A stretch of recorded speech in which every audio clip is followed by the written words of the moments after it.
औज़ुबिल्लाहिमिनश्शैतानिर्रजीम बिस्मिल्लाहिर्रहमानिर्रहीम। Lecture number 10 first year chapter number 3 mechanics में हम मोशन को स्टडी करते हैं। मैकेनिक्स आपके पास उसके दो ब्रांचेस हैं, काइनेमेटिक्स एंड डायनामिक्स। काइनेमेटिक्स में हम मोशन को पढ़ते हैं विदाउट कास, कास मीन्स फोर्स, ठीक है। काइनेमेटिक्स में हम मोशन को पढ़ते हैं एक बॉडी का स्पीड क्या है, उसका मोमेंटम क्या है, उसका काइनेटिक एनर्जी क्या है, उसका एक्सेलरेशन क्या है और कितना फोर्स उस बॉडी पे एक्ट करते। तो काइनेमेटिक्स में हम उस फोर्स को या कास को नहीं देखते। डायनामिक्स आपके पास जो है the study of motion with cause और फोर्स, ठीक है। हम डायनामिक्स में मोशन को पढ़ते हैं विद कास, और कास आपके पास क्या है, फोर्स। स्पीड क्या है, एक्सेलरेशन क्या है, मोमेंटम क्या है, काइनेटिक एनर्जी क्या है और कितना फोर्स उस बॉडी पे एक्ट करते हैं, उसको हम डायनामिक्स में पढ़ते हैं, ठीक है। रेस्ट डिफिनीशन में नहीं लिख रहा, अगर बॉडी पोजीशन चेंज ना करे विद रिस्पेक्ट टू सराउंडिंग, इसको हम रेस्ट कहते हैं। और अगर बॉडी पोजीशन को चेंज करे विद रिस्पेक्ट टू सराउंडिंग, इसको हम मोशन कहते हैं। एब्सोल्यूट का मतलब आपके पास क्या होता है, फिक्स्ड और कांस्टेंट, ठीक है। और एब्सोल्यूट का मतलब होता है इंडिपेंडेंट ऑफ फ्रेम, ठीक है। Relative not fixed, constant, depends upon frame of reference, ठीक है। याद रखिए आपके पास रेस्ट,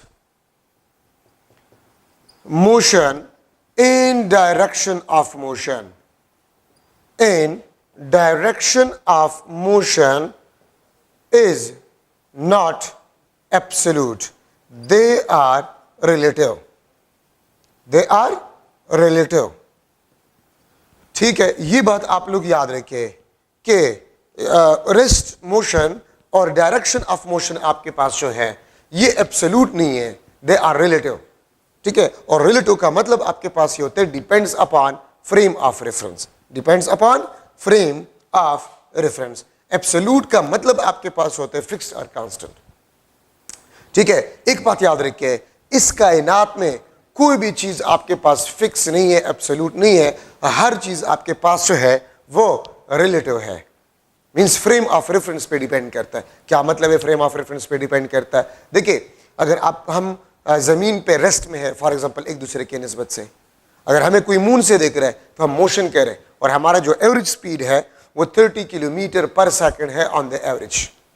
अगर बस में हम बैठे हुए हैं तो हम एक दूसरे के निस्बत से रेस्ट में हैं, लेकिन हमें अगर बाहर से रोड पे कोई खड़ा है और वो हमें देख रहे हैं तो हम मोशन कह रहे हैं। वो उसका फ्रेम रेस्ट फ्रेम है, हमारा फ्रेम मूविंग फ्रेम है, ठीक है। अगर मैं बस में हूं और मैं एक मार्कर को या किसी बॉल को ऊपर फेंक लेता हूं, आई ऑब्जर्व परपेंडिकुलर पाथ, और अगर कोई बस के बाहर है तो वो पैराबोलिक पाथ को ऑब्जर्व करेगा, वो पैराबोलिक पाथ को ऑब्जर्व करेगा। तो देखिए, अगर मैं बस में हूं, मैं इस मार्कर को फेंकता हूं तो मैं ऑब्जर्व करूंगा परपेंडिकुलर पाथ, और अगर कोई बस के बाहर हो और वो किसी चीज को ऊपर फेंक ले तो वो पैराबोलिक पाथ को ऑब्जर्व करेगा। तो देखिए, डायरेक्शन ऑफ मोशन भी रिलेटिव है। तो याद रखिए, ना मोशन ना स्टेट ऑफ रेस्ट आपके पास एब्सोल्यूट है, एवरीथिंग इज रिलेटिव, हर चीज रिलेटिव है, कोई भी चीज फिक्स नहीं है, वो फ्रेम ऑफ रेफरेंस पे डिपेंड करता है, ठीक है। अब वही बात मैं फिर रिपीट करूंगा, ठीक है, कि अगर आप देखिए आपका टेस्ट है 28 सितंबर को, ठीक है, पॉसिबल है तो 28 सितंबर को अगर आपका टेस्ट है तो अगर आपने जहन में ये रखा हुआ है कि टाइम कम है और मैं स्टडी नहीं कर सकता या नहीं कर सकती, तो वाकई टाइम कम होगा और आप स्टडी नहीं कर सकते। लेकिन अगर आपने अपना माइंड बना लिया कि नहीं टाइम बहुत है, ठीक है, और आप सही तरीके से टाइम को मैनेज कर ले, ये टाइम आपके लिए बहुत ज्यादा है, ठीक है। तो एवरीथिंग इज रिलेटिव, आपके माइंड पे डिपेंड करता है, ठीक है। और अगर आपका माइंड जितना मजबूत और जितना स्ट्रांग है, आपका स्टडी जो है वो अच्छे तरीके से होगा, ठीक है। अच्छा, अब यहां पर कुछ चीजें, डिस्टेंस आपके पास जो है, डिस्टेंस, डिस्प्लेसमेंट, ठीक है। डिस्टेंस आपके पास क्या होता है, the actual path length between two points is known as a distance. Let suppose ये ए से बी पॉइंट तक आप आ रहे हैं, ये आपका एक्चुअल पाथ लेंथ है, this is the actual path length, ठीक है। और अगर ये एक्चुअल पाथ लेंथ है, इसको हम कहते हैं दिस इज डिस्टेंस, और ये आपके पास शॉर्टेस्ट पॉसिबल पाथ है, इसको बेसिकली हम कहते हैं दिस इज अ डिस्प्लेसमेंट, ये आपके पास डिस्प्लेसमेंट होगा, ठीक है। तो displacement is the shortest possible path या the straight unidirectional path between 2 points. The straight unidirectional path between 2 points is known as displacement and the actual path length between the 2 points is known as a distance. याद रखिए, distance आपके पास जो है this is a scalar और displacement आपके पास जो है this is a vector. अगर आपसे कोई पूछे how many maximum number of paths are possible between 2 points, 2 points के दरमियान maximum number of paths कितने possible है? Infinite. और अगर आपसे कोई पूछे the maximum number of displacement possible between 2 points, 1. Maximum भी 1 displacement possible है 2 points के दरमियान और minimum भी 1 displacement possible है between 2 points. और आपके पास minimum path, एक path और maximum infinite path 2 points के दरमियान possible है. Every displacement is a distance, but every distance is not a displacement. ठीक है, ये बात याद रखिए. ये डिस्प्लेसमेंट के लिए मैं इस्तेमाल कर रहा हूं, ये मैं डिस्टेंस के लिए इस्तेमाल कर रहा हूं. ठीक है, तो मैं लिख लूंगा कि magnitude of a displacement between 2 point is always less than distance और इक्वल टू डिस्टेंस. या इसको मैं इस तरह भी लिख सकता हूं, the ratio of magnitude of a displacement to the distance is less than और इक्वल टू 1. ठीक है, अब यहां पर मैं लिख रहा हूं number first for single straight path, for single straight path, single straight path. अगर मैं ये single straight path ले रहा हूं तो magnitude of a displacement वो आपके पास किस चीज के बराबर होगा? वो distance के बराबर होगा. मतलब आप इस path पे जा रहे हैं तो ये displacement भी है और distance भी है. अगर आप straight path पे जा रहे हैं तो ये displacement भी है और distance भी है. The magnitude of a displacement is equal to distance. और इसको मैं लिख सकता हूं the ratio of magnitude of a displacement to the distance is equal to 1. ये आपके पास 1 के बराबर होगा for a single straight path. और magnitude of a displacement वो distance से कम होगा, या मैं इस तरह भी लिख सकता हूं magnitude of a displacement to the distance ratio is a less than 1. ठीक है, और याद रखिए ये आपके पास जो होता है these are for 2 different paths. अगर 2 डिफरेंट पाथ्स हो, लेट्स सपोज ये 2 डिफरेंट पाथ्स है तो ये डिस्टेंस है, डिस्प्लेसमेंट नहीं है, ये डिस्प्लेसमेंट है, तो डिस्टेंस डिस्प्लेसमेंट से ज्यादा होगा. ठीक है, या डिस्प्लेसमेंट डिस्टेंस से कम होगा. और अगर आप डिस्प्लेसमेंट के रेशो को डिस्प्लेसमेंट का रेशो डिस्टेंस के साथ लें तो 1 से आपके पास क्या होगा? लेस होगा. ठीक है, तो अगर आप इन दोनों को मिला ले तो फिर ये कंडीशन आपके पास बन जाता है. और देखिए अगर मैं इसको उल्टा करूं, the ratio of distance to the magnitude of a displacement, this will be greater than और equal to 1. This will be greater than और इक्वल टू 1 अगर आप इस रेशो को उल्टा करें. ठीक है, तो आपके पास जो है ये 1 से ग्रेटर होगा.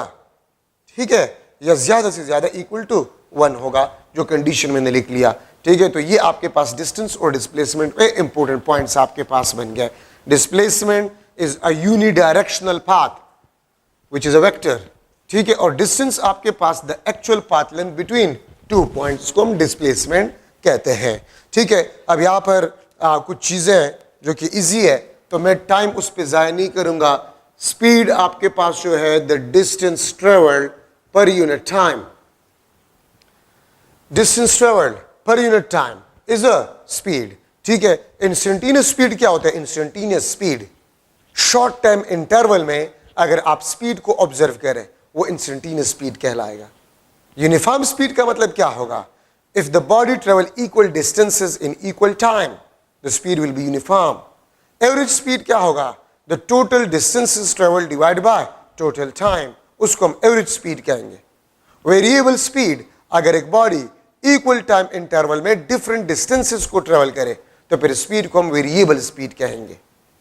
और वेलोसिटी आपके पास क्या होता है? अगर मैं वेलोसिटी को लूं तो वेलोसिटी आपके पास जो है the displacement per unit time, वहां पर distance travel per unit time, यहां पर आपके पास displacement travel per unit time, इसको हम वेलोसिटी कहते हैं.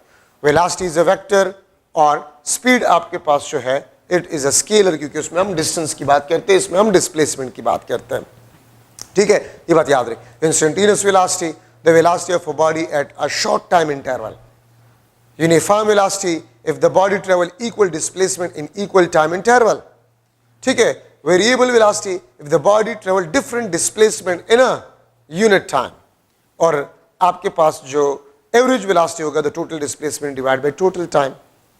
ठीक है, इसको हम वेलोसिटी कहते हैं। ये बात याद रखिए, मैग्नीट्यूड ऑफ वेलोसिटी आपके पास जो होता है it is speed.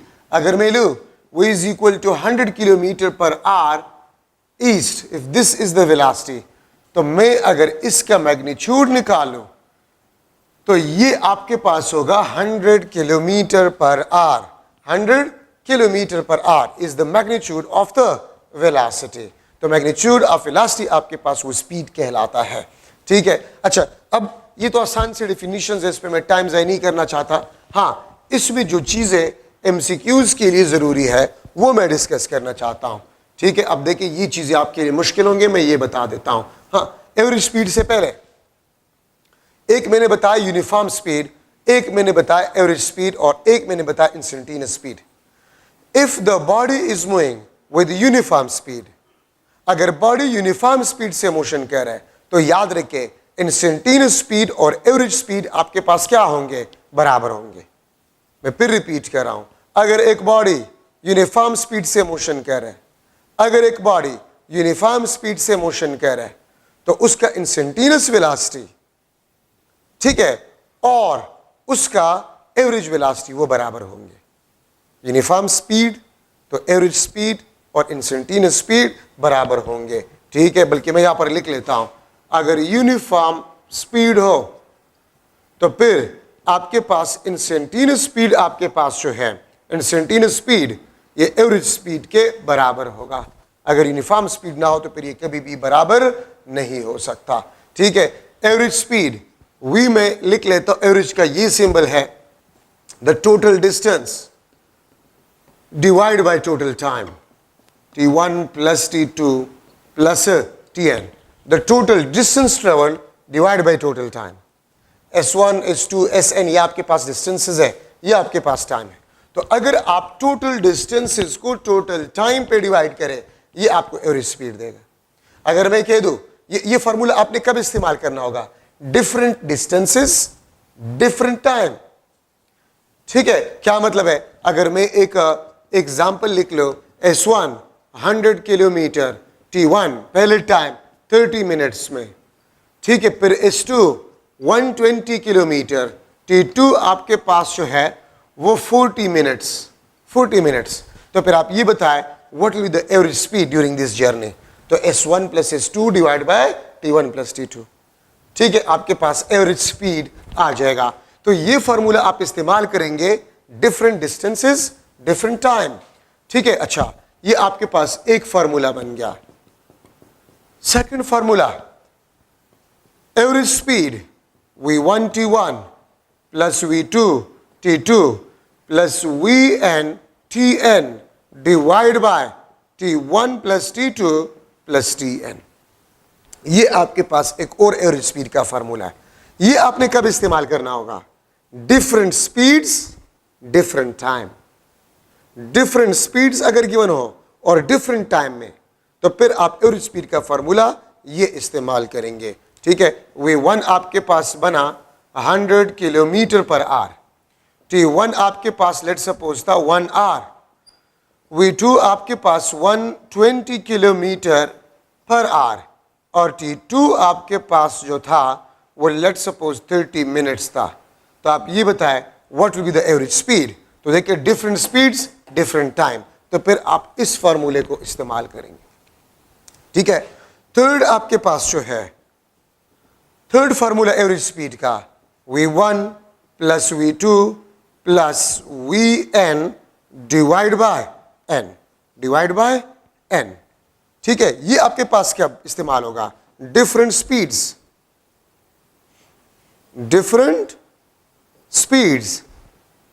Same time, different speeds same time. एक कार था और उसका वेलोसिटी था 100 किलोमीटर पर आवर पहले 1 आवर में, फिर नेक्स्ट 1 आवर में उसका वेलोसिटी था 120 किलोमीटर पर आवर। तो फिर इस जर्नी के दौरान इस कार का एवरेज वेलोसिटी या एवरेज स्पीड क्या होगा? तो v1 plus v2 divide by 2। ये n नंबर ऑफ स्पीड्स को रिप्रेजेंट करता है। ठीक है, अगर दो स्पीड्स गिवन हो सेम टाइम में, मतलब पहले 1 घंटे में स्पीड v1 था, फिर नेक्स्ट 1 घंटे में स्पीड v2 था, तो v1 plus v2 divide by 2। ठीक है, अगर पहले 1 आवर में v1 स्पीड था, फिर नेक्स्ट 1 आवर में v2, फिर नेक्स्ट 1 आवर में v3, तो फिर v1 plus v2 plus v3 divide by 3, ये आपके पास एवरेज स्पीड आ जाएगा। ठीक है, तो एवरेज स्पीड का फार्मूला अगर डिफरेंट स्पीड्स हो और सेम टाइम हो, तो फिर आप इस फार्मूले से एवरेज स्पीड को मालूम करेंगे। ठीक है, अच्छा, अब एक और स्पेशल फार्मूला है, स्पेशल फार्मूला 4th नंबर आपके पास जो है, इफ S1 is equal to S2 is equal to S, S1 is equal to S2 is equal to S, तो एवरेज स्पीड आपके पास जो होगा 2v1 v2 divide by v1 plus v2। ठीक है, सेम डिस्टेंस डिफरेंट वेलोसिटी। आप let suppose घर से कॉलेज जा रहे थे और कॉलेज से फिर वापस घर जा रहे थे, कॉलेज घर से कॉलेज, कॉलेज से फिर घर, तो ये आपको मैसेज दे रहा है सेम डिस्टेंस का, ये आपको सेम डिस्टेंस का मैसेज दे रहा है। आप घर से कॉलेज आपका वेलोसिटी v1 था, कॉलेज से वापस घर आपका वेलोसिटी v2 था, तो इस जर्नी के दौरान आपका एवरेज वेलोसिटी क्या था? तो 2v1 v2 divide by v1 plus v2। Main formula ये है, ये और ये तीनों फार्मूले इसी से डिराइव्ड है। ठीक है, इसी से हमने निकाला हुआ है। आप घर से बाजार जा रहे थे, आपका वेलोसिटी v1 था, बाजार से फिर वापस घर आ रहे थे, आपका वेलोसिटी क्या था? v2 था। तो इस जर्नी के दौरान एवरेज वेलोसिटी आपके पास क्या होगा? तो वो आप इस फार्मूले से मालूम कर सकते हैं। ठीक है, तो ये आपके पास जो है इंपॉर्टेंट डिस्कशन है। ठीक है, एवरेज वेलोसिटी में, एवरेज स्पीड में। एक्सेलरेशन आपके पास क्या है? Acceleration delta v divide by delta t। ठीक है, acceleration is equal to delta v divide by delta t। The time rate of change of linear velocity is equal to linear acceleration. The time rate of change of linear velocity is equal to linear acceleration. अगर velocity में change आएगा, ख्वाह magnitude of velocity में change आ जाए या direction में change आ जाए या दोनों में चेंज आ जाए, तो एक्सेलरेशन वो उसका फार्मूला आपके पास है, is equal to delta v divide by delta t. अगर मैं लिख लूं इन काइनेमेटिक्स, काइनेमेटिक्स में एक्सेलरेशन का जो कास आपके पास होगा वो डेल्टा वी होगा। ठीक है, और डायनामिक्स में अगर आपसे कोई पूछे इन डायनामिक्स एक्सेलरेशन का जो कास होगा वो आपके पास फोर्स होगा। काइनेमेटिक्स में एक्सेलरेशन का cause delta V, change in magnitude of velocity और change in direction of velocity और both change in magnitude and direction of velocity. ठीक है, और डायनामिक्स में एक्सेलरेशन का जो कास आपके पास होता है वो फोर्स होता है। ठीक है, तो पहली बात तो आप लोग ये याद रखिए। ठीक है, अच्छा, अगर मैं लिख लो if delta V is equal to positive, it means velocity is increasing, acceleration आपके पास पॉजिटिव होगा। ठीक है, if delta V is equal to negative, velocity is decreasing और एक्सेलरेशन आपके पास नेगेटिव होगा। याद रखिए, when the acceleration is positive, the direction of acceleration will be along the direction of motion. When acceleration is negative, the direction of acceleration will be opposite to the direction of motion. ठीक है, तो ये बात आप लोग याद रखिए। Negative acceleration को हम रिटार्डेशन या डिसेलरेशन भी कहते हैं। डिसेलरेशन का मतलब क्या होता है? Uniform decrease in velocity. Retardation का मतलब क्या होता है? A sudden large decrease in velocity, उसको हम रिटार्डेशन कहेंगे। तो नेगेटिव एक्सेलरेशन को हम डिसेलरेशन या रिटार्डेशन भी कहते हैं। ठीक है, अच्छा, मैग्नीट्यूड की वजह से एक्सेलरेशन, मैग्नीट्यूड चेंज की वजह से एक्सेलरेशन मालूम करना आसान है, लेकिन अगर मैं लिख लो v1 is equal to 3 metre per second east, ये आपके पास v1 वेलोसिटी, ये आपके पास v2 velocity which is 3 metre per second north. ठीक है, अब आप अगर देखिए ये आपके पास चेंज इन अ वेलोसिटी है delta we.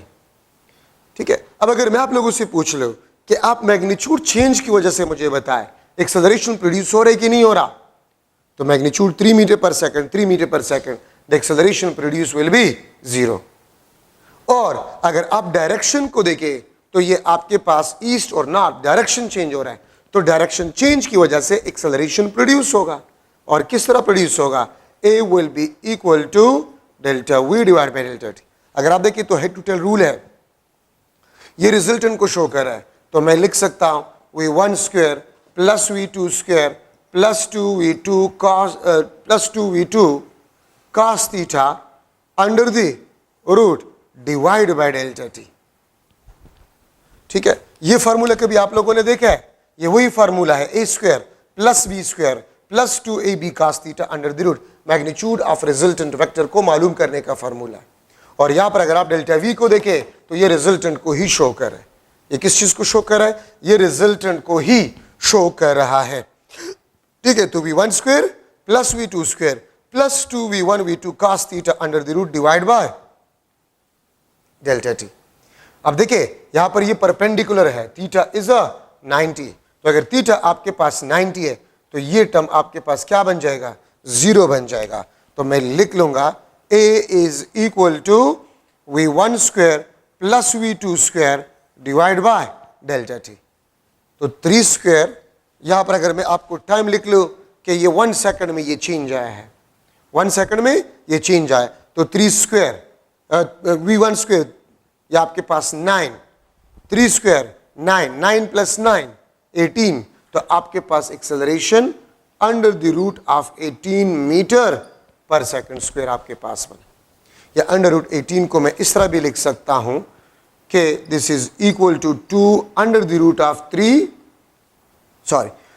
Under the root of 2 metre per second square. ये आपके पास एक्सेलरेशन आ गया, क्योंकि अंडर रूट 18 को मैं लिख सकता हूं 9 मल्टीप्लाई बाई 2, 2 9 18 और 9 का under root 3 under root 2 metre per second square. ये आपके पास एक्सेलरेशन आया under the root of 18 metre per second square. तो ये एक्सेलरेशन डायरेक्शन चेंज की वजह से आ गया, लेकिन मैग्नीट्यूड चेंज की वजह से एक्सेलरेशन वो 0 प्रोड्यूस होगा। If the velocity is constant, acceleration will be 0. If the velocity is not constant, means the velocity is changing, acceleration will be not equal to 0. अच्छा, ये तो आपके पास instantaneous acceleration, the acceleration at any instant of time, uniform acceleration, if change in velocity in equal time interval is same, तो फिर acceleration आपके पास uniform acceleration होगा। ठीक है, और अगर चेंज इन वेलोसिटी पर यूनिट टाइम वो आपके पास सेम ना हो तो फिर एक्सेलरेशन आपके पास वेरिएबल एक्सेलरेशन होगा। ठीक है, अच्छा अब यहां पर मैं लिख रहा हूं, अक्सर डेटा में आप देखिए, डेटा में आपने देखना होगा कि टाइम आपको क्या दिया गया और डेटा क्या दिया गया। अगर मैं कह दूं कि कार है और वो मोशन कर रहा है और उसका वेलोसिटी चेंज हो रहा है, ठीक है, 5 किलोमीटर 0 से 5 किलोमीटर पर आवर 1 सेकंड में, फिर 5 से 10 किलोमीटर पर आवर 1 सेकंड में, फिर 10 किलोमीटर पर आवर से 15 kilometre per our next 1 second में, तो फिर आप ये बताएं एक्सेलरेशन क्या होगा। तो अगर आप वेलोसिटी चेंज देखें तो वो 5 किलोमीटर पर आवर है और टाइम इंटरवल जो आपको दिया गया वो 1 सेकंड है। टाइम इंटरवल जो आपको दिया गया है वो 1 सेकंड है। ठीक है, तो delta v divide by delta t, तो 5 किलोमीटर पर आवर पर सेकंड आपके पास एक्सेलरेशन होगा। अब यहां पर मैं ले रहा हूं सम इंपॉर्टेंट ग्राफ्स, ठीक है, लेकिन जनरली ग्राफ को मैं पहले इस तरह डिस्कस कर रहा हूं, ये एक्स एक्सिस, ये आपके पास वाई एक्सिस, ये एक्स एक्सिस, ये आपके पास क्या है, वाई एक्सिस है। ठीक है, तो अगर ये एक्स एक्सिस है, ये आपके पास वाई एक्सिस है, तो फर्स्ट ऑफ ऑल तो slope which is equal to tangent theta and tangent theta is equal to y divided by x. ये आपके पास slope y along y axis जो पैरामीटर है उसको आप x पैरामीटर पे डिवाइड करें, ये आपको स्लोप ऑफ अ ग्राफ देगा। ठीक है, और एरिया इनक्लोज्ड आपके पास जो है this is equal to y multiply by x। ये y मल्टीप्लाई बाय x के बराबर होगा। अब ये देखिए आप लोग, this is t, this is s, ये आपके पास st ग्राफ है, distance versus time graph, distance versus time graph. तो देखिए along y एक्सिस s है, along x एक्सिस t है। तो आपके पास स्लोप जो है which is equal to tangent theta s divided by t, और याद रखें s divided by t वो स्पीड को रिप्रेजेंट करता है, s divided by t वो स्पीड को रिप्रेजेंट करता है। तो स्लोप ऑफ st ग्राफ वो स्पीड को रिप्रेजेंट करते हैं which is equal to tangent theta and this is equal to s divided by t which is equal to v। अगर आपके पास ये स्ट्रेट हो तो इसका मतलब है कि s is directly proportional to time, और स्लोप आप देखिए कांस्टेंट है, slope which is tangent theta s divided by t is equal to v is equal to constant। तो इसका मतलब ये है ये यूनिफॉर्म स्पीड को रिप्रेजेंट करेगा, और यूनिफॉर्म स्पीड को रिप्रेजेंट करने का मतलब यह है कि ये जीरो एक्सेलरेशन को रिप्रेजेंट करेगा। ठीक है, और इसका मतलब आपके पास ये बनता है डायनामिक ट्रांसलेटरी इक्विलिब्रियम, ये डायनामिक ट्रांसलेटरी इक्विलिब्रियम को रिप्रेजेंट करेगा। ठीक है, ये आपके पास टाइम, ये आपके पास s। ठीक है, अगर मैं इस तरह लिख लूं कि इसका स्लोप आपके पास जो है, slope which is equal to tangent theta, this is equal to s divided by t, this is equal to v is equal to 0, slope 0 है। तो इसका मतलब यह है कि आपके पास s कांस्टेंट है, स्पीड इज 0, ये आपके पास स्टैटिक ट्रांसलेटरी इक्विलिब्रियम को रिप्रेजेंट करता है, ये स्टैटिक ट्रांसलेटरी इक्विलिब्रियम को रिप्रेजेंट करता है। ठीक है, ये बात याद रखिए। तो if st graph is parallel to the time axis, if st graph is parallel to the time axis, ठीक है, then the acceleration will B 0, v आपके पास होगा it will be equal to 0। लेकिन अगर स्लोप आपके पास कांस्टेंट ना हो, t दिस इज s, ये अगर आपके पास कांस्टेंट ना हो लाइक दिस, तो फिर इसको हम कहते हैं this is a variable speed, ये आपके पास वेरिएबल स्पीड होगा। ठीक है, तो ये आपके पास st ग्राफ में इंपॉर्टेंट पॉइंट्स आपके पास बन गए। अब अगर मैं लूं vt graph, velocity versus time graph, this is time, this is velocity, तो आप देखिए अगर मैं इसमें लिखूं slope which is equal to tangent theta v divided by t, this is equal to acceleration। देखिए ना, v divided by t, along y axis v है और along x axis आपके पास टाइम है। ठीक है, तो ये vt ग्राफ का जो स्लोप है वो एक्सेलरेशन को रिप्रेजेंट करता है। ठीक है, अगर इसका स्लोप आपके पास कांस्टेंट हो तो v is directly proportional to t, v is directly proportional to t। तो अगर v t के डायरेक्टली प्रोपोर्शनल है, स्लोप आपके पास क्या है, कांस्टेंट है, slope is equal to constant. तो अगर स्लोप कांस्टेंट है, v बाई t का रेशो कांस्टेंट है, टेंजेंट थीटा कांस्टेंट है, एक्सेलरेशन आपके पास क्या होगा, कांस्टेंट होगा, और स्लोप पॉजिटिव भी है तो एक्सेलरेशन भी आपके पास पॉजिटिव होगा। If the slope is positive, आप देखिए स्लोप पॉजिटिव है। ठीक है, अगर मैं यहां पर एक ग्राफ ड्रा करूं, this is time, this is v, अगर आप इसके स्लोप को देखें तो स्लोप इसका नेगेटिव है, एक्सेलरेशन आपके पास नेगेटिव है, एक्सेलरेशन आपके पास क्या है, नेगेटिव होगा। ठीक है, और अगर ग्राफ में इस तरह ड्रा करो, this is t, this is v, if vt graph is parallel to the time axis, आपके पास स्लोप जो है tangent theta v divide by t a is equal to 0। ठीक है, तो v आपके पास यहां पर क्या है, कांस्टेंट है, एक्सेलरेशन 0 है। ठीक है, तो ये आपके पास डायनामिक ट्रांसलेटरी इक्विलिब्रियम। याद रखिए ये st ग्राफ, ये st ग्राफ जो मैंने पहले बनाया था, ये st ग्राफ, ये भी 0 एक्सेलरेशन, बट वेलोसिटी आपके पास क्या है, कांस्टेंट। तो ये भी यूनिफॉर्म वेलोसिटी, ये भी यूनिफॉर्म वेलोसिटी का ग्राफ है। ठीक है, तो ये डायनामिक ट्रांसलेटरी इक्विलिब्रियम ये भी डायनामिक ट्रांसलेटरी इक्विलिब्रियम का ग्राफ है, तो एमसीक्यू में आ सकता है, ठीक है, कि if for dynamic translatory equilibrium this is VT graph, then what will be its ST graph, ये इसका एसटी ग्राफ है। डायनामिक ट्रांसलेटरी इक्विलिब्रियम का अगर ये एसटी ग्राफ है तो इसका वीटी ग्राफ क्या होगा, तो इसका वीटी ग्राफ आपके पास है वो ये होगा, ठीक है। अच्छा, अब यहां पर अगर मैं लिख लो the area enclosed by VT graph, area enclosed by VT graph, VT graph का जो एरिया इनक्लोज्ड आपके पास होता है ये किस चीज को रिप्रेजेंट करेगा, ये डिस्टेंस ट्रेवल्ड को रिप्रेजेंट करेगा।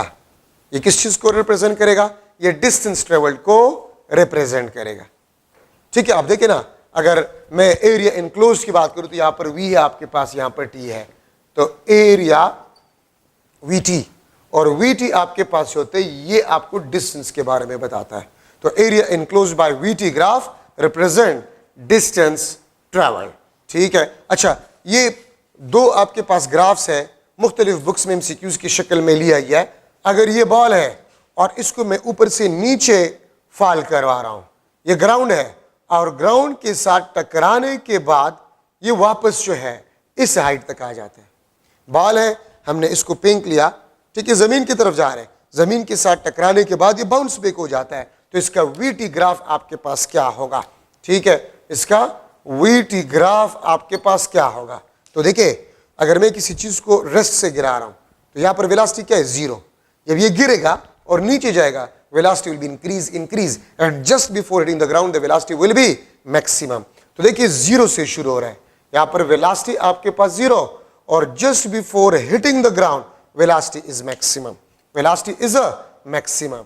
तो देखिए, जीरो से शुरू हो रहा है, जीरो से शुरू हो रहा है मैक्सिमम, और फिर मैक्सिमम से वापस यहां पर आ रहा है, ये आपके पास जीरो, ये आपके पास जीरो, ये आपके पास zero, just before hitting the ground the velocity is maximum.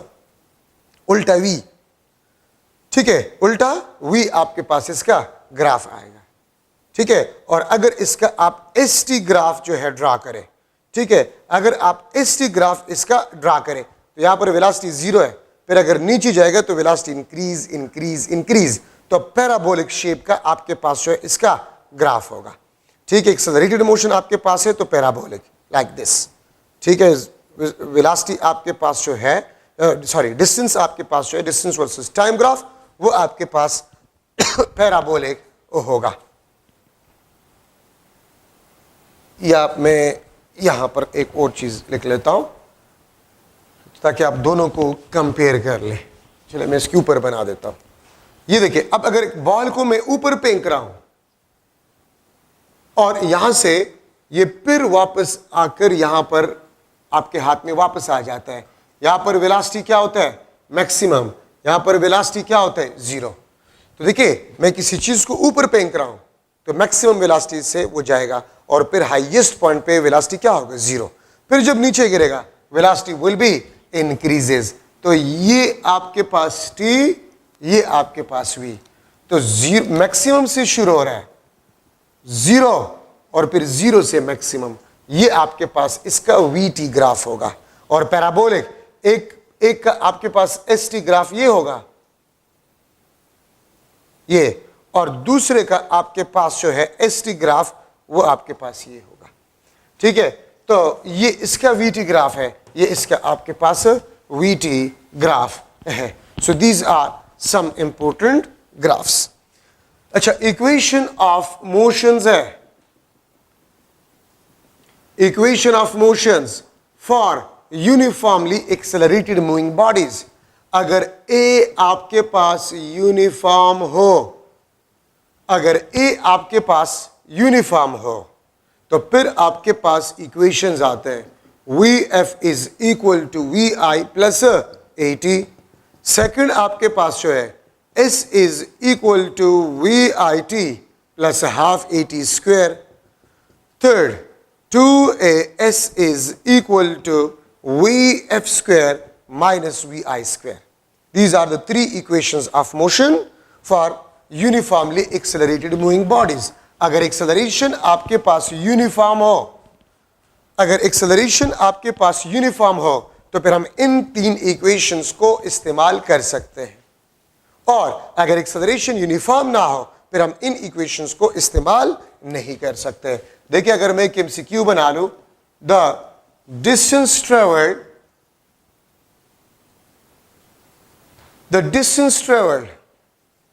by moving car is x is equal to 20t plus let's suppose मैंने लिख लिया 8t square, then acceleration of a car will be equal to dash. अगर आपके पास distance travel by moving car is x is equal to 20t plus 8t square, then acceleration of a car will be equal to dash. acceleration of a car आपके पास क्या होगा? ठीक है, मैं लिख लेता हूं 8 मीटर पर सेकंड स्क्वायर। ठीक है, बी आपके पास जो है 16 meter per second square, C option आपके पास 4 meter per second square, D option 0 meter per second square. तो आप क्या करें, ये जरूरी नहीं है कि मैंने सिर्फ इक्वेशन ऑफ मोशंस में ये एमसीक्यू बना लिया तो ये इस किस्म के एमसीक्यू सिर्फ इन इक्वेशंस के लिए पॉसिबल है। नो, इस किस्म की इक्वेशन एमसीक्यूज इस इक्वेशंस के लिए सिर्फ पॉसिबल नहीं है, किसी भी इक्वेशन में इस किस्म के एमसीक्यूज बनाए जा सकते हैं। आपका काम क्या होगा, सबसे पहले तो कोशिश करें कि इक्वेशन कौन सा है, इसको पहचानने की कोशिश करें। तो देखिए, इसमें टी स्क्वायर है तो मुझे यहां से पता चल गया कि this is the second equation of motion. अच्छा, फिर देखिए, ये आपके पास हाफ ए है, ये आपके पास 8 है, ये आपके पास हाफ ए, ये आपके पास 8 है, तो हाफ ए 8 के साथ कंपेयर करें, ए आपके पास बन जाएगा 16 meter per second square. A will be equal to 16 meter per second square. ठीक है, तो ये आपके पास एक्सेलरेशन होगा, तो ऑप्शन आपके पास ये है। तो मैंने क्या कहा, इस किस्म के एमसीक्यूज किसी भी इक्वेशंस में बनाए जा सकते हैं। तो आप लोगों का सबसे पहला काम क्या होगा कि आप पहचान सके कि इक्वेशन कौन सा है, फिर आप कंपेयर करें आपसे क्या मांग रहा है, तो क्लियर कट आपको पता चल जाएगा कि आपसे क्या मांग रहा है। ठीक है, आसानी से आप उसको फिर सॉल्व कर सकते हैं। अगर मैं लिख लो free falling bodies, free falling bodies में ए आपके पास जो है वो जी के बराबर है। कोई भी बॉडी अगर फ्री फॉल मोशन कर रहा है तो इसकी एक्सेलरेशन को हम जी से रिप्लेस कर जाते हैं। तो देखिए, आपके पास इक्वेशन ये बन जाता है, V F is equal to V I plus G T. Second आपके पास H is equal to V I T plus half G T square. Third 2gh is equal to V F square minus V I square. V F is equal to V I plus G T. ठीक है, second number आपके पास जो है h is equal to V I T plus half G T square. Third आपके पास जो है 2gh is equal to V F square minus V I square. ये फ्री फॉलिंग मोशन के लिए है। ठीक है, अच्छा, अब फ्री फॉलिंग मोशन में अगर एक बॉडी फ्री फॉलिंग मोशन करे तो acceleration will be equal to g। और अगर आप इन तमाम में देखिए कहीं पर आपको मास नजर नहीं आएगा, ठीक है, तो इसका मतलब ये होता है कि अगर दो बॉडीज डिफरेंट मासेस वाले फ्री फॉल मोशन कर रहे हैं तो उसके वेलोसिटी, उसकी एक्सेलरेशन इंडिपेंडेंट ऑफ मास होगा। ठीक है, एयर रेजिस्टेंस को अगर हम नेग्लेक्ट करें। अच्छा, ये लेट सपोज आपके पास हाइट h से हम किसी बॉडी को गिरा रहे हैं, यहां पर इसका इनिशियल वेलोसिटी क्या है, 0। Final velocity just before hitting the ground, this is equal to vg। और एक्सेलरेशन आपके पास क्या होगा, it will be equal to g। Initial velocity आपके पास 0 है, vf is equal to vg। Acceleration आपके पास क्या होगा, this will be equal to g। अच्छा, अब फर्स्ट इसमें important point, what will be the velocity just before hitting the ground, ये आपके पास under the root of 2gh होगा। Just before hitting the ground the velocity will be equal to under the root of 2gh। ठीक है, ये कहां से आ गया, ये इस इक्वेशन से, V F V G V I 0 plus 2gh। ठीक है, थर्ड इक्वेशन ऑफ मोशन। इससे इनिशियल वेलोसिटी 0, ये vg 2gh, स्क्वायर रूट निकाले आपके पास ये फार्मूला आ जाए। So this is the velocity just before hitting the ground. तो vg is equal to under the root of 2gh। तो अगर मैं आपसे पूछूं 10 मीटर हाइट से हम एक बॉडी को गिरा रहे हैं, what will be the velocity of a body just before hitting the ground? तो इसमें पुट करें, याद रखें जहां पर स्मॉल g यूज्ड होगा तो स्मॉल g को 9.8 के बजाय आप 10 लिया करें, आसानी के लिए आप 10 लिया करें, तो आप आसानी से इसको सॉल्व कर सकते हैं। ठीक है, 10 मीटर हाइट से हम एक बॉडी को गिरा रहे हैं just before hitting the ground, इसका वेलोसिटी क्या होगा? तो आप इस फार्मूले से इसको मालूम कर सकते हैं। ठीक है, अच्छा, अब h is equal to half gt square. ये हाइट फॉल है। अगर आपको ये बताया गया है कि मैंने अननोन हाइट से एक बॉडी को गिरा लिया, 10 सेकंड में वो जमीन तक पहुंच गया, तो आप ये बताएं कितने हाइट से हमने इसको फॉल किया होगा? ये फार्मूला है। लेट्स सपोज 10 स्टोरी बिल्डिंग है, 10 स्टोरी बिल्डिंग है और आपका फ्लैट 6 स्टोरी पे है। 6 स्टोरी पे आपका फ्लैट है और आप अपने फ्लैट के खिड़की से स्टोन को गिरा देते हैं और वो स्टोन जमीन तक 10 सेकंड में पहुंच जाता है। तो आप ये बताएं आपका फ्लैट जमीन से कितना ऊपर है? तो h is equal to half gt square. एक बिल्डिंग है, उसका हाइट हमें नहीं पता, लेकिन छत से हम स्टोन को गिरा देते हैं और वो 10 सेकंड में जमीन तक पहुंच जाता है। तो आप ये बताएं उस बिल्डिंग का हाइट क्या होगा? h is equal to half gt square. यहां से आप देख सकते हैं h आपके पास जो है this is directly proportional to t square. h1 divide by h2 is equal to t1 square divide by t2 square, या t1 divide by t2 this is equal to under the root of h1 divide by h2। ठीक है, third आपके पास जो है third formula, अगर मैं इस टाइम को निकालना चाहूं 2h divide by g under the root, इसको हम कहते हैं this is the time of fall if the height is given. These 3 formulas are very important for MCQs। जो मैं आपको एग्जांपल्स बता रहा हूं, किसी भी बुक में देखें इनसे MCQs होते हैं। अगर मैं कह दूं कि 10 मीटर हाइट से किसी बॉडी को गिराए जा रहे हैं, आप ये बताएं कितने टाइम में जमीन तक पहुंचेगा? तो ये फार्मूला, जहाज है और वो जमीन से जमीन से लेट्स सपोज 100 किलोमीटर अबाव है और वो बम को गिरा देता है, आप ये बताएं कितने टाइम में वो जमीन तक पहुंचेगा? तो जहाज की जो बुलंदी है वो आप हाइट में ले लें। ठीक है, वो बम कितने टाइम में अपने टारगेट को हिट करेगा? तो टाइम, इससे आप मालूम करें वो बम जमीन तक कितने टाइम में पहुंचेगा? ये फार्मूला। ठीक है, आपका फ्लैट है, उसका हाइट गिवन है। लेट्स सपोज आपका फ्लैट है किसी 10 स्टोरी बिल्डिंग पे और उसका हाइट आपके पास जो है वो लेट्स सपोज 30 मीटर है। आप ये बताएं कितने टाइम में वो जमीन तक पहुंचेगा? This is the formula, t is equal to under the root of 2h divide by g। इस फार्मूले से आप टाइम ऑफ फॉल को मालूम कर सकते हैं। ठीक है, तो ये 3 काफी इंपॉर्टेंट फार्मूले हैं। अगर आप किसी भी बुक में देखें, इवन प्रीवियस पेपर्स में देखें, इससे MCQs है। अच्छा, अगर आप vg देखें, velocity just before hitting the ground, this is directly proportional to the square root of h। ठीक है, या मैं इसको लिख सकता हूं v1 divide by v2 is equal to under the root of h1 divide by h2। ठीक है, तो आप वेलोसिटी को देखें just before hitting the ground, आप हाइट फॉल को देखें, आप टाइम फॉल को देखें, ये तीनों मास से इंडिपेंडेंट है।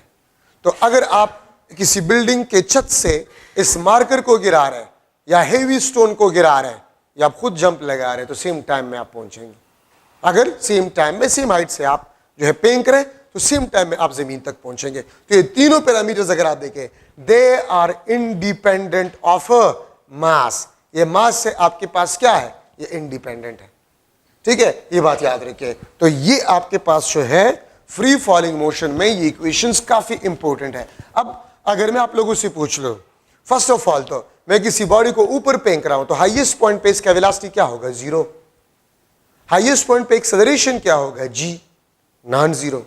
हाईएस्ट पॉइंट पे एक्सेलरेशन g होगा और हाईएस्ट पॉइंट पे वेलोसिटी क्या होगा? 0। ठीक है, अगर मैं आपसे क्वेश्चन करूं कि मेरे हाथ में ये 2 मार्कर्स है, सेम हाइट से सेम टाइम में, एक को मैं ऊपर थ्रो कर लेता हूं और दूसरे को जस्ट लीव डाउनवर्ड। ये एक बिल्डिंग है, एक बिल्डिंग है, एक बॉडी को सेम हाइट से मैं ऊपर थ्रो कर रहा हूं, ठीक है, और दूसरे बॉडी को सेम हाइट से सेम टाइम में मैं फॉल करवा रहा हूं। ये आपके पास ए, ये आपके पास B.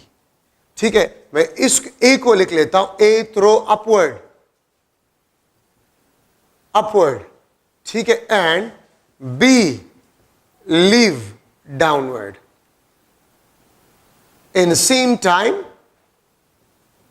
In same time from same height.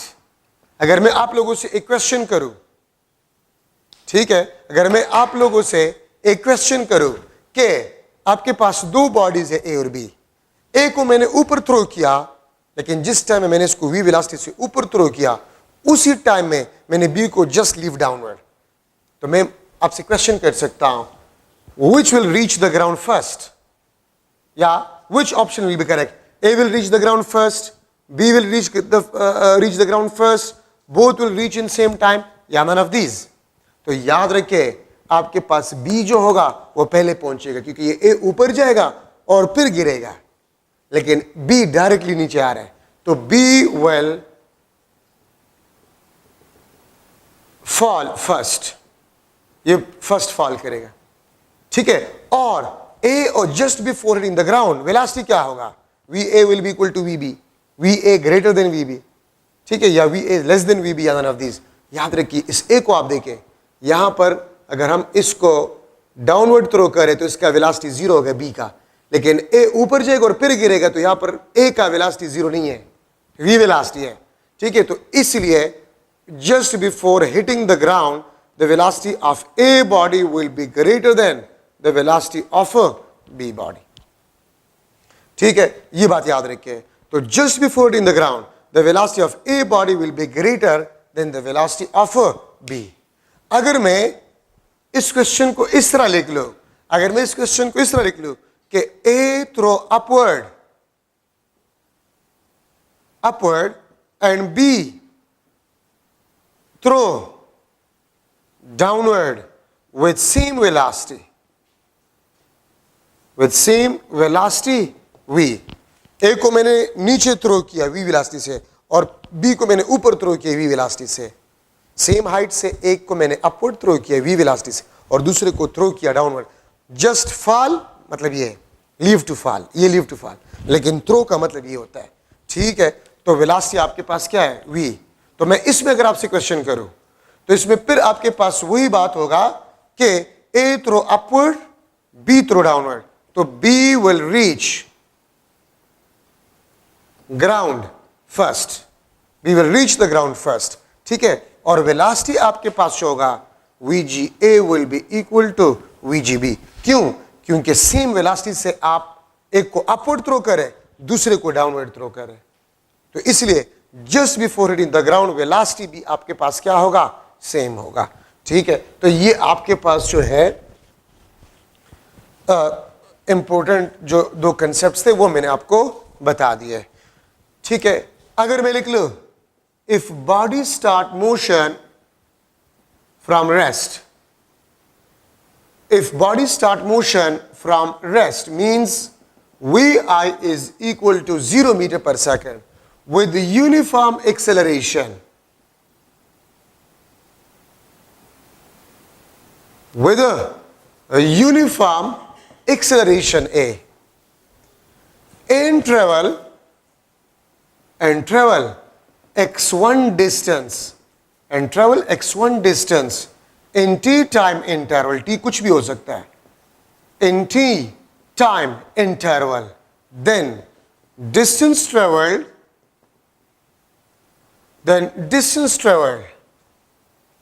by body in any time interval, and any time interval will be xn is equal to 2n minus 1 into x1। ये 2n minus 1 किस चीज को रिप्रेजेंट करता है? ये ऑड नंबर को represent करता है। अगर मैं लिख लो इन सेकंड इंटरवल तो n क्या होगा? 2, तो 2 2 4 minus 1, ये 3 आ जाएगा। ठीक है, अगर मैं लिख लो इन थर्ड टाइम इंटरवल तो n आपके पास क्या होगा? 3 होगा। अगर मैं लिख लो इन सेकेंड टाइम इंटरवल, अगर मैं लिख लूं इन सेकेंड टाइम इंटरवल तो x2 आपके पास 3 टाइम्स ऑफ x1 होगा। अगर मैं लिख लूं इन थर्ड टाइम इंटरवल, ये फ्री फॉल मोशन के लिए हो या लीनियर मोशन के लिए, तो x आपके पास 3 होगा 5x1। अगर मैं लिख लूं in fourth time interval, in fourth time interval तो आपके पास x4 7x1। तो देखिए ये आपके पास 3, ये 5, ये 7, 2n-1 आपको ऑड देता है। x1 3x1 5x1 7x1 9x1 11x1, इस तरह आपके पास रिजल्ट आएगा। उसका मतलब आपके पास ये होता है। अगर मैं क्वेश्चन इस तरह करूं, कार था और कार ने मोशन रेस्ट से स्टार्ट किया with uniform acceleration a, with uniform acceleration a and travel 5 meter distance in first 2 seconds, पहले 2 सेकंड्स में उसने 5 मीटर डिस्टेंस ट्रेवल किया, तो इन नेक्स्ट 2 सेकंड्स वो कितना डिस्टेंस ट्रेवल करेगा? तो पहले 2 सेकंड में 5 meter, in next 2 second means second interval, in second interval. तो सेकंड इंटरवल में आप सेकंड ऑड नंबर इस्तेमाल करेंगे, 1 3 5 7 9 11, ये ऑड नंबर्स है। 1 first, third second odd number है, फिफ्थ थर्ड ऑड नंबर है, 7th फोर्थ ऑड नंबर है, ठीक है। तो 3x1, तो 3 5 15 मीटर वो सेकंड इंटरवल में डिस्टेंस को ट्रेवल करेगा, ठीक है। तो ये आपके पास एक इंपॉर्टेंट डिस्कशन, आपके बुक में एक एमसीक्यू गिवन है, ठीक है, कि अगर एक बॉडी उसने रेस्ट से मोशन स्टार्ट किया, उसने s डिस्टेंस को ट्रेवल किया फर्स्ट टाइम इंटरवल में, तो उतनी नेक्स्ट टाइम इंटरवल में वो कितना डिस्टेंस ट्रेवल करेगा? तो 3s आपके बुक में। तो उसके लिए मैंने ट्रिक आपको बता दिया है, xn is equal to 2n-1 x1।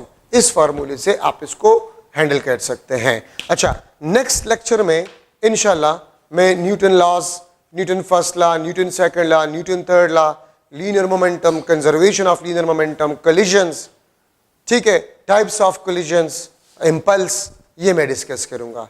तो इसको आप एक एक नज़र ज़रूर पढ़ें। Thank you so much.